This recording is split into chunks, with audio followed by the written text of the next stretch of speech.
what you have done for our nation. And so coming to the point, और sir आज आप बहुत सही दिख रहे हो, ठीक है सर. तो हाँ, और ये दिस इज सवाल dream for me. Okay sorry. हाँ, तो सवाल ये था कि सर मतलब पूरी दुनिया आपको जानती है कि you are the captain cool.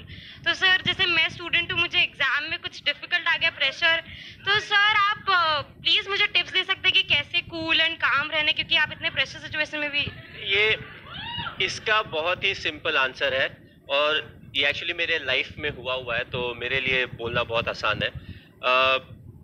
I think exam जब आपको क्वेश्चन पेपर मिलता है, it's already too late, you no.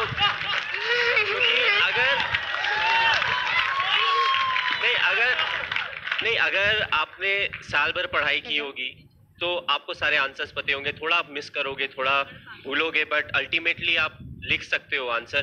That's why मैं जिस स्कूल में भी जाता हूँ, जब भी स्टूडेंट से इंटरेक्ट करता हूँ, तो मैं यही बोलता हूँ, इम्पॉर्टेंट है कि हर दिन जो आप क्लास अटेंड कर रहे हो उसमें अटेंटिव रहे और हर दिन थोड़ी थोड़ी पढ़ाई करते रहे. ऐसा नहीं कि लास्ट 2 महीने में जम के पढ़ाई करें और बाकी 9 महीने 10 महीने में हम कुछ भी नहीं करें. और जहाँ तक मेरे लाइफ की बात है, जो मैं रिलेट करने की बात कर रहा हूँ, तो आई थिंक क्लास 12th के समय जो ट्रेलर में भी दिया हुआ है, यू नो, सो हमारा मैचेस था, तो अब हम हेजिटेट कर रहे थे कि पापा के पास कैसे जाए. मम्मी को तो पटा लिया, बट पापा के पास कैसे जाके बताएं कि यू नो कि एग्जाम है, बट उसके पहले मुझे मैचेस खेलना है और एग्जाम खत्म होने के बाद ही मुझे ना ट्रेन पकड़ के जाना है और मैच खेल के फिर वापस आना है.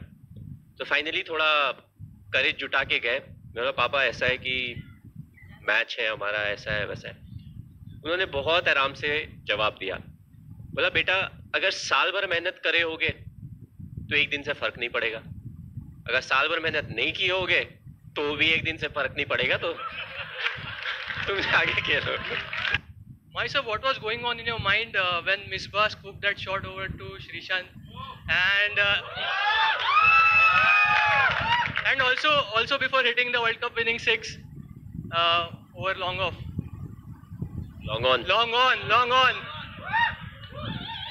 नहीं, जहां तक 2007 वर्ल्ड कप के कैच की बात की जाए, तो टीवी में जब मैंने देखा, वापस आने के बाद हम हाईलाइट देख रहे थे, मेरा हार्ट रेट भी ऊपर चला गया था. और जिस तरीके से वो बॉल के ऊपर फोकस कर रहे थे, आपने ऑफ कोर्स टेलीविजन में देखा होगा, तो वो तो मुझे लगा कि टीवी में देखते हुए कि ये तो गया मतलब 1 बाउंस 4 हो गया.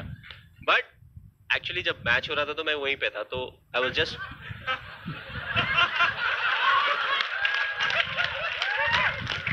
तो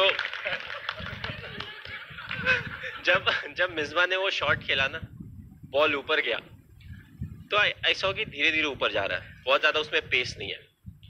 तो मैंने फिर देखा श्रीशांत को शॉट फाइन लेग में, और बॉल आने के पहले ना वो 3 बार ऐसे हो चुका है. मैंने बोला अगर ये ड्रॉप हुआ ना तो क्या होगा नहीं पता. बट आई फील जो आसान कैचेस होते हैं क्रिकेट में, वो सबसे ज्यादा मुश्किल कैचेस होते हैं, क्योंकि जब आप बॉल को देखते हो सारी चीजें आपके सामने आ जाती है. छूट गया तो ये होगा, वैसा होगा, और बॉल धीरे धीरे नीचे आ रहा है. दैट्स व्हाई वी से being in the present is important, but दिमाग इतना स्ट्रांग होता है, वो आगे पीछे लेके जाता ही है आपको. So I feel that was one of the toughest catches. और जहां तक 2011 वाले शॉट की बात की जाए, तो it was a big relief कि हाँ भाई खत्म हो गया वर्ल्ड कप, हम जीत गए. क्योंकि जहां जाओ हर कोई एक ही चीज बोलता है, सर वर्ल्ड कप जीतना है. क्यों? इंडिया में हो रहा है. मैं बोला आज तक कोई होस्ट कंट्री नहीं जीती है, क्योंकि कुछ समय के बाद it was important for us to have fun, क्योंकि हर कोई सेम चीज बोलता था. आप एयरपोर्ट से निकलो, होटल में जाओ, उसके बाद आप फिर होटल से निकल के किसी और सिटी में जाओगे, नए होटल में जाओगे, नए लोगों से इंटरेक्ट करोगे. Every time it was the same question, world cup जीत रहे हैं ना, और सबका आंसर एक था, इंडिया में हो रहा है. आपने बहुत रिसर्च किया, जैसे सर ने कहा कि आप के पीछे पड़े थे इंफॉर्मेशन के लिए. किस टाइप की रिसर्च हुई यहाँ पर? मैंने पहली बार एमएस को थोड़ा सा अपना कूल जो है वो खोते हुए देखा था. आपका प्रोमो मिल गया. हाँ, पहले 2-3 दिन जब मैं इनके साथ था और मैं बहुत सारे क्वेश्चंस पूछ रहा था, बहुत ही कामली पेशेंटली विद अ स्माइल वो सारे आंसर्स कर रहे थे. लेकिन एक बार बोलते यार एक तुम क्वेश्चंस बहुत पूछते हो और मैं आता हूँ 2 मिनट में And सुशांत भाई ऐसा क्या हुआ था, मतलब क्या कुछ हुआ था ऐसा स्पेसिफिक, मतलब क्या पूछा था आपने? नहीं मैं बस एक ही क्वेश्चन को अलग अलग तरीके से बार बार पूछ रहा था मेरी अच्छा अच्छा क्रॉस ऐसे एक बार पूछता था, फिर उसको ना बाएं से पूछता था, आंसर अगर सिमिलर हो तो अच्छा सच बोल रहा है, फिर नेक्स्ट सवाल पे जाता था. And I told you it was a bit awkward, initially थोड़ा ऑकवर्ड है टू स्पीक अबाउट योरसेल्फ कि मुझे ऐसा लगता है, मुझे वैसा लगता है. एक आध क्वेश्चन ठीक है, जब वो 15 मिनट हो जाते लगता है ये मैं कर रहा हूँ. So I was like, मुझे ब्रेक चाहिए, मैं जा रहा हूँ थोड़ी देर.